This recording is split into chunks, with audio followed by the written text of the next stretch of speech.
화려한 레이스와 반짝거리는 진주 보석에 둘러싼 이 여성, 영국의 황금기를 이끌었던 엘리자베스 여왕입니다.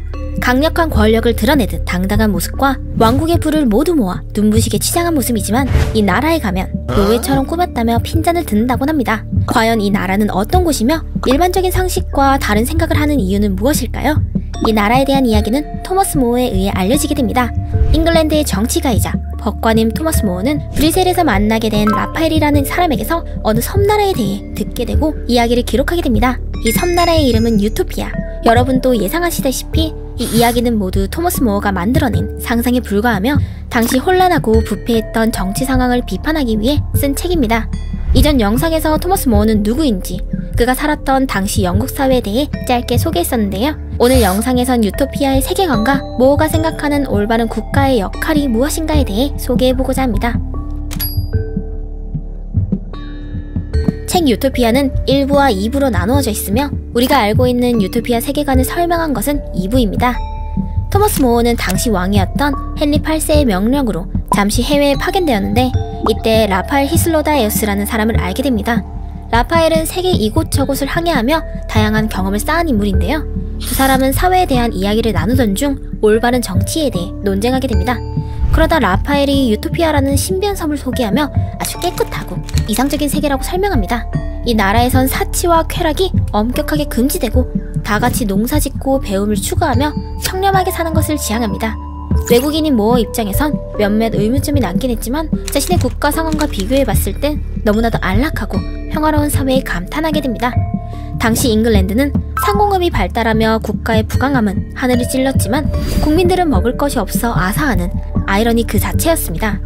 그렇기에 이 유토피아에서는 적어도 모두가 함께 일하고 함께 나눠 갖기에 굶어 죽는 사람이 없었으며 전쟁이나 도박, 사치 같은 생존에 있어 불필요한 것을 경계하는 태도가 무척 매력적으로 와닿게 됩니다. 그의 말에 큰 호기심을 느낀 모어는 섬에 대해 알려달라고 간청하게 되고 이렇게 1부가 마무리됩니다. 유토피아는 원래 야만인들이 살던 곳이었으나 우토포스라는 사람이 이 섬을 정복한 뒤 땅을 개척하고 도시를 건설하게 됩니다. 보통의 정복자라면 섬 주민들을 노예로 삼고 자신의 이익을 추구할 텐데 이 우토포스라는 인물은 자신이 직접 나서서 땅을 개간하고 섬을 살기 좋은 곳으로 바꿔나가기 시작합니다. 이를 보던 섬 주민들은 정복자인 우토포스에게 협력해 함께 섬을 개간하고 그로 인해 아주 짧은 시간 안에 섬의 지형이 바뀌고 수로가 생기는 등 큰 변화가 일어납니다. 개척 이후 정치, 사회, 문화적인 면에서도 이곳은 이상적인 모습으로 가꾸어집니다. 전쟁이나 사치같이 삶에 해를 끼치는 것들을 멀리하며 공유 경제 체제를 일구는 등 당시로서는 획기적인 아이디어로 채워집니다. 여기서 중요한 점은 지배자가 나타나 문명적으로 개혁했다는 점이 현대의 우리 관점으로 보았을 때 자칫 식민주의, 제국주의적인 관점으로 비칠 수 있다는 것입니다. 이러한 점에서 유토피아가 비판받을 여지가 있지만 이 작품이 신항로 개척과 식민지 발굴이 한창이던 15, 16세기 이후 출간되었던 사실을 다시금 기억할 필요가 있습니다. 유토피아 속 세계관은 현대 우리가 보기에는 당연하고 익숙한 요소들이 등장합니다. 각 분야별로 짧게 요약해서 설명해 드릴게요. 유토피아의 정치는 로마 원로원 제도를 본딴 민주주의 체제입니다. 정치인은 크게 세 분류로 나눠지며 시민에 의해 선출되는 일반 공무원과 그들을 관리하는 고위 공무원, 그리고 공무원들에 의해 선출되는 원수로 이루어집니다. 여기서 일반 공무원은 시포그란투스, 고위 공무원은 트라니보루스라고 부릅니다. 시포그란투스는 마을을 관리하는 역할로 약 30가구마다 한 명씩 배치되며 마을 주민들에 의해 투표로 선출됩니다. 트라니보루스는 10명의 시포그란투스와 그들에게 배정된 약 300가구의 집단을 관리하는 직책으로 정책 논의에 있어 중요한 역할을 수행합니다.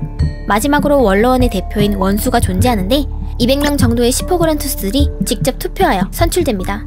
어떤 정책을 논하게 될 때에는 시포그란투스들이 모여 이를 다룬 후 원로원의 의견을 제출하게 되고 이는 다시 사흘에 걸쳐 원로원 토론을 거쳐 결정되는데 트라니보루스와 원수가 독재하는 것을 막기 위해 이러한 과정이 만들어지게 된 것입니다. 재밌게도 유토피아 속 정치체제는 현대 영국의 의회와 매우 흡사한데요. 영국은 오래전부터 의회가 발달했지만 이 과정이 마냥 순탄치는 않았습니다. 이러한 점을 생각해본다면 정치인이자 법률가였던 모어가 이 책을 통해 영국 정치의 방향을 제시한 게 아닐까 하는 생각을 할 수 있습니다. 유토피아 시민들은 하루 6시간 일을 하는데 3시간씩 2번에 나눠 일하고 휴식을 갖는 방식으로 일합니다. 일이 끝나면 남는 시간을 자유롭게 쓸 수 있으며 대부분의 사람들은 자기 개발을 하거나 아침 일찍 열리는 공개 강의를 듣는 편이죠. 이런 유토피아에서도 노동을 면제받는 특별한 사람들이 있는데요. 앞서 설명한 공무원들과 학자들입니다.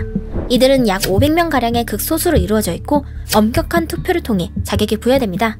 시민을 관리하는 직책인 시포그란투스는 노동을 면제받았음에도 모범을 보이기 위해 자발적으로 일을 하는 사람이 많으며 학자의 경우 남들보다 뛰어난 성과와 능력을 보인다면 누구나 될 수 있지만 이후 성과가 미미하다면 자격이 박탈되는 엄격한 기준을 따르게 됩니다. 유토피아의 경제체제는 공동경제사회이며 사유재산과 제한가 없습니다. 집은 공동주택을 지어 10년마다 투표로 뽑게 되고 식사는 공동식당에 모여 함께 밥을 지어 먹고 심지어는 여행도 사전에 허가를 받아야 하며 가서도 일정 시간 노동에 참여해야 합니다. 모든 시민들이 함께 생업에 종사하며 딱 필요한 만큼 만들고 소비하는 분위기가 강한데요. 모어는 유토피아의 풍습에 칭찬을 아끼지 않으면서도 유독 이 경제체제만큼은 의문을 품습니다. 라파엘은 오히려 다른 나라들이 비효율적으로 돌아가고 있음을 지적합니다. 대부분의 나라들이 실질적으로 일을 하는 인구수가 무척 적으며 이마저도 실제로 필요한 물건을 생산하는 게 아니라 부유층들이 선호하는 사치품을 생산하느라 애를 쓰고 있음을 지적하죠. 특히 인구의 절반을 차지하는 여성들은 사회 진출이 금지되어 있으며 종교인과 귀족, 지주 같은 특권층들은 아무것도 하지 않은 채 부를 독점하고 있음을 지적합니다. 반면 유토피아는 남녀노소 가리지 않고 자신에게 맞는 일을 하고 자기 개발에 힘을 쓰기에 효율적이라고 주장하는 것이죠. 대부분의 시민들이 생업에 종사하는 만큼 많이 생산되거나 남는 물건이 종종 발생하는데요. 만약 남거나 부족한 게 있다면 마을 간에 서로 교환하고 그러고도 남는 것이 있다면 다른 나라에 수출합니다. 이 과정에서 얻게 되는 보석이나 금은 되도록 외국의 은행에 보관하며 매우 수치스럽고 부정한 것으로 취급합니다. 이렇게 하는 것은 실용적인 것에 가치를 두고자 하는 유토피아만의 문화가 존재하기 때문입니다. 분명 유토피아에선 재화나 사유재산이 없다고 했는데 왜 타고가의 거래에서 돈을 받는 걸까요? 아무리 사유재산이 없는 유토피아라 해도 전쟁이나 수익 같은 요인으로 인해 금품이 필요한 순간이 생기게 되는데 이를 대비해서 모아두는 것입니다. 유토피아 속 세계는 합리적이면서도 모어의 말대로 의문점이 남아있습니다. 여러 의문이 남아있긴 하지만 확실한 건 이 책을 통해 여러 복지제도가 제시되었다는 것과 어떻게 해야 시민들이 잘 살 수 있을지에 대한 고민이 묻어난다는 점에서 읽어보면 좋을 책입니다. 이 책이 등장하게 된 배경과 당시 역사도 다루면 좋을 것 같은데 기회가 된다면 한번 다뤄보도록 할게요. 그럼 다음에 만나요. 이 영상이 유익했다면 구독, 좋아요, 알림 설정 부탁드려요.